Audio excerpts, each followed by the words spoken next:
આજે મારે વાત કરવી છે ભદ્રાક્ષ હિતેશભાઈ રવૈયા, જે મૂળ થોરડી અને હાલે સાવરકુંડલામાં રહે છે અને અત્યારે તે સોલા ભાગવતની અંદર અમદાવાદ ખાતે શાસ્ત્રી 2 SY BA સંસ્કૃતની અંદર અભ્યાસ કરી રહ્યા છે.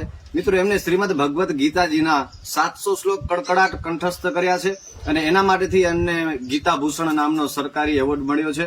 અને એ હાલે ચેન્નઈ ખાતે એક સ્પર્ધા યોજાણી હતી, સંસ્કૃત શાસ્ત્ર સ્પર્ધા. એની અંદર શ્રીમદ ગીતાજીની અંદર એમને ગોલ્ડ મેડલ મળ્યો છે. મિત્રો, આટલી નાની વયની અંદર માત્ર 17 વર્ષની ઉંમરમાં એમને ગીતાજીના આ શ્લોકો કંઠસ્થ કર્યા છે.